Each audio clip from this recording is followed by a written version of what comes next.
Sab'atun yudhilluhumullah, ada 7 golongan.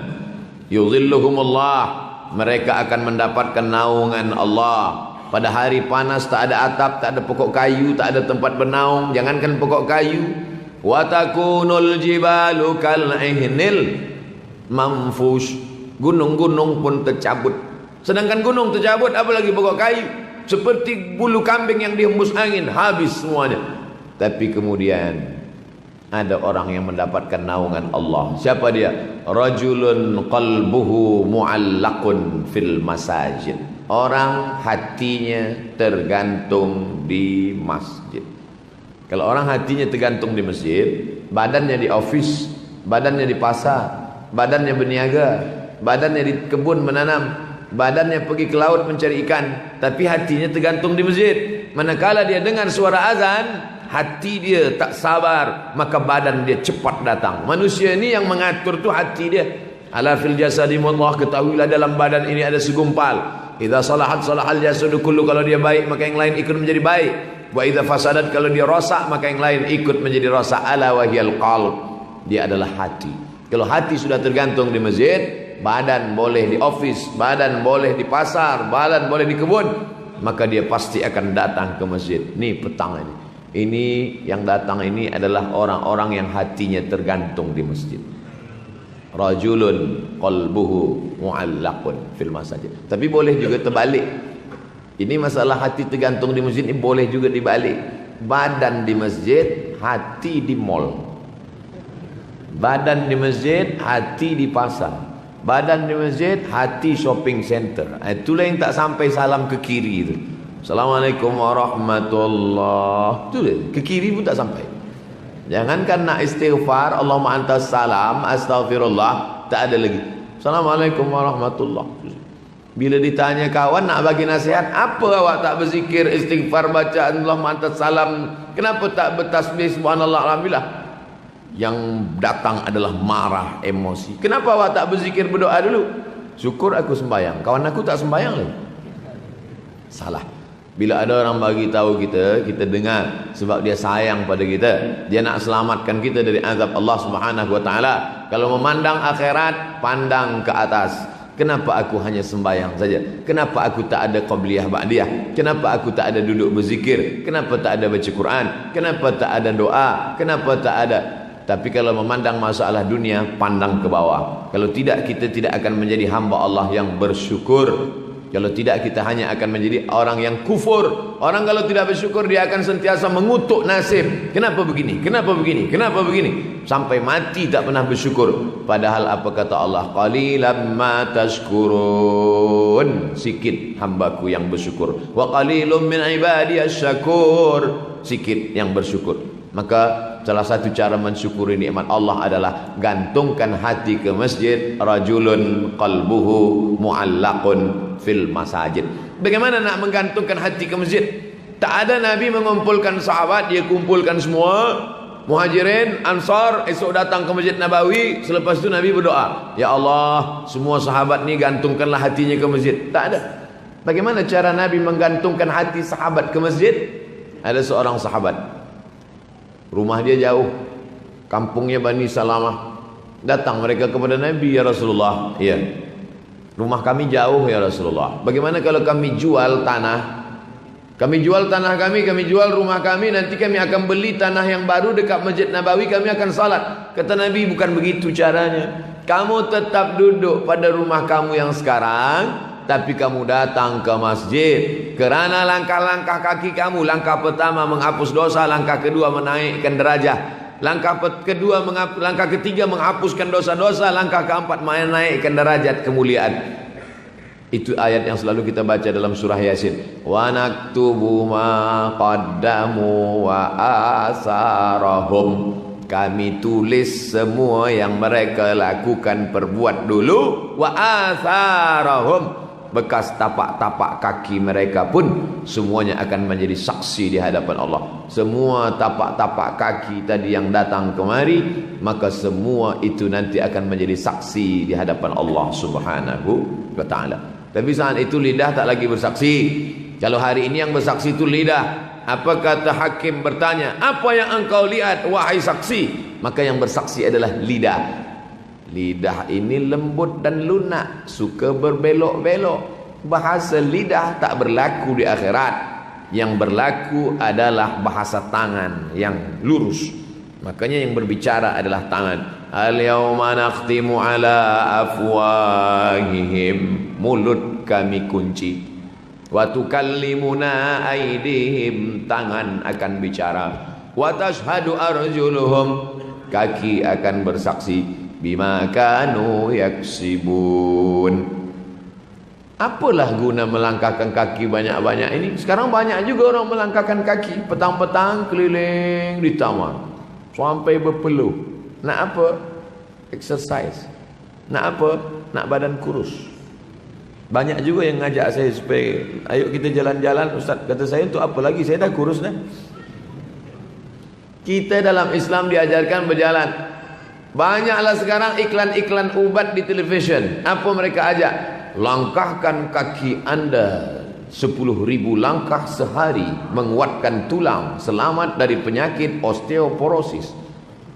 Dulu 14 abad lampau, 1400 tahun yang lalu Nabi sudah mengajarkan melangkahkan kaki banyak-banyak kali ke masjid. Iyalah, masa itu kan belum ada kendaraan lagi. Siapa kata tak ada kendaraan? Masa itu ada unta, masa itu ada kuda, masa itu ada keledai. Nabi punya unta, Al-Quswa. Sahabat-sahabat punya kuda. Tak ada Nabi suruh mereka naik. Bukan saya salahkan puan-tuan yang naik kereta tadi, bukan. Jangan pula yang jauh rumah 10 km nak jalan kaki juga esok pagi. Bukan saya salahkan naik kereta, tapi kita mesti gunakan ikut sunnah-sunnah ini sehingga badan kita sihat, banyak bergerak. Orang sekarang tak banyak bergerak. Dulu semua makanan menjadi ubat. Dia makan semua makanan orang Melayu dari dulu manis-manis semua. Gula semua. Gula, minum gula, makan gula, ini manis-manis semua. Semua manis. Tapi dulu tak ada orang kena penyakit diabetes, tak ada orang kena penyakit jantung. Sebab apa? Selepas dia makan, dia mencangkul tanah puluhan meter jauh, maka habis, keluar menjadi peluh. Dia berjalan kaki. Orang sekarang tak, makan, pejam mata, tidur, bertumpuk menjadi penyakit.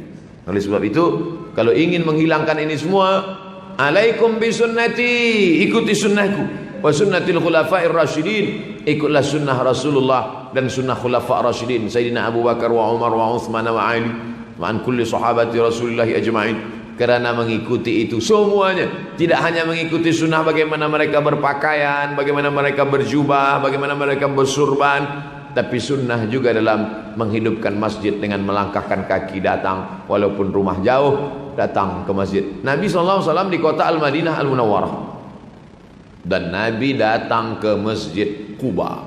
Masjid Quba bukan dekat. Nabi datang, terkadang naik keledai, terkadang berjalan kaki. Rakiban wa masyian. Rakiban naik kenderaan, masyian berjalan kaki. Untuk apa? Itulah maka Nabi SAW tak pernah sakit, sihat wal afiat. Apa sebab? Kerana badan bergerak. Allahu Akbar. Tulang-tulang ini, jamaah kita ini tak semuanya. Jamaah ini macam-macam. Ada doktor, ada medical, ada lawyer, ada petani, ada nelayan. Datanglah yang doktor medical kepada saya, Ustaz Abdul Somad. Ya, semua makan ini dari lubang. Orang kalau nak makan dari mulut. Kulit-kulit kita ini pun makan daripada lubang-lubang kulit ini. Tapi tulang tak ada lubang. Bagaimana tulang itu boleh makan? Bagaimana vitamin boleh masuk ke tulang? Kata dia, bahawa tulang ini makannya dari bergerak. Masya Allah, tabarakallah. Cuba hitung kira berapa kali orang Islam menggerakkan tulang-tulang. Belum lagi terbit fajar, dia sudah menggerakkan. Usalli sunnat tahajud raka'atain lillahi ta'ala. Allahu Akbar. 8 kali. Rakaat pertama, rakaat kedua, rakaat ketiga, rakaat keempat, 8 kali. Dan dalam satu rakaat itu dia berapa kali pula mengangkat tangan 4 position. Saat takbiratul ihram, saat bangkit dari rukuk, sami Allahu liman hamidah, takbiratul ihram, Allahu Akbar, sami Allahu liman hamidah. Allahu Akbar. Saat akan turun, saat bangkit dari tasyahud awal, zuhur, asar, maghrib, isya, bangkit dari tasyahud awal, angkat lagi, Allahu Akbar. Berapa kali dia bergerak? Leher pula, tahajud malam 4 kali, 2 kiri kanan, Assalamualaikum warahmatullah, Assalamualaikum warahmatullah. Maka insya Allah kalau dijalankan sunnah-sunnah Rasulullah SAW ini lengkap dengan gerak-geraknya, maka orang Islam akan sihat walafiat, tulangnya sihat, badannya sihat, otaknya sihat. Darah ini daripada jantung, dari jantung ini darah turun naik ke otak. Sebab kalau darah tidak naik ke otak, dia yang membawa oksigen, dia akan naik. Bagaimana cara? Sebab yang namanya naik itu pasti susah, mendaki ke atas.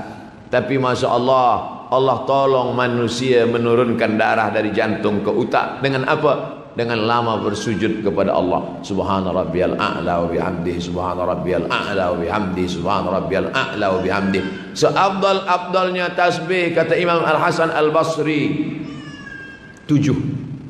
Seabdal-abdal tasbih 7.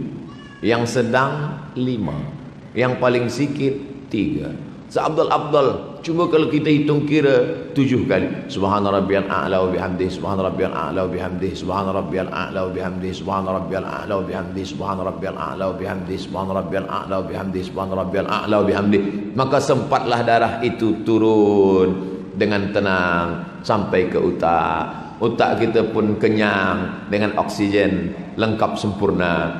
Tapi sekarang orang, kata Imam Hasan Basri, yang paling banyak 7. Yang sedang itu 3, yang sedang itu 5, yang paling sikit 3. Kita pula 1. Itulah maka cepat. Macam pokok kayu, macam buluh di tepi laut dihembus angin. Itulah maka kenapa solat tidak memberikan efek, tidak ada manfaat. Na'udzubillah. Jadi bukan hanya setakat menggugurkan kewajiban saja, tapi ada manfaat-manfaat yang diambil daripada itu semua. Maka tapi bukan berarti saya jangan selepas mendengar tazkirah ini lalu niat kita berubah pula nanti maghrib. Usolli fardul maghribi salasa raka'atin, nak sehatkan tulang dan otak lillahi ta'ala. Itu bonus. Itu hadiah dari Allah SWT. Niat kita lillah saja. Semua yang lillah, maka Allah akan balas. Kalau engkau kejar akhirat, maka manfaat dunia ini ikut semua. Tulang sehat, kaki sehat, lutut sehat, leher sehat, jantung sehat, otak sehat. Itu mengikut. Kalau kau cari akhirat, dunia mengikut. Tapi kalau kau cari dunia, akhirat belum tentu dapat. Itu maka banyak orang badannya sehat, otaknya sakit. Banyak orang yang badannya sehat tapi batinnya kering. Sebab apa? Sebab dia tidak. Sedangkan orang yang sholat ini dua-duanya dapat. Badannya sehat, batinnya sehat. Kerana dia sedang menghadap Allah Subhanahu Wa Taala. Sombongnya hilang, takburnya terbang. Kerana dia sedang mengagungkan Allah. Allahu Akbar. Apa kata setan? Engkau paling mulia, engkau paling tinggi, engkau paling bahagia, engkau paling banyak harta, engkau paling popular. Maka semua dia serahkan pada Allah. Inna salati, salatku, wa nusuki, ibadahku, wa mahyaya, hidupku, wa mamati, matiku lillah, hanya kepada engkau ya Allah. Datang lagi setan berbisik, engkau yang paling hebat wahai fulan. Maka sebelum salam dia katakan lagi, at-tahiyatul, segala penghormatan, kehormatan, mubarakatul, segala keberkahan, salawatul, segala doa-doa, thayyibatul, semua yang baik-baik, lillah, semua untuk engkau. Di dalam solat pula kita sedang mengeratkan, mengikatkan hubungan kepada Nabi Muhammad sallallahu alaihi wasallam.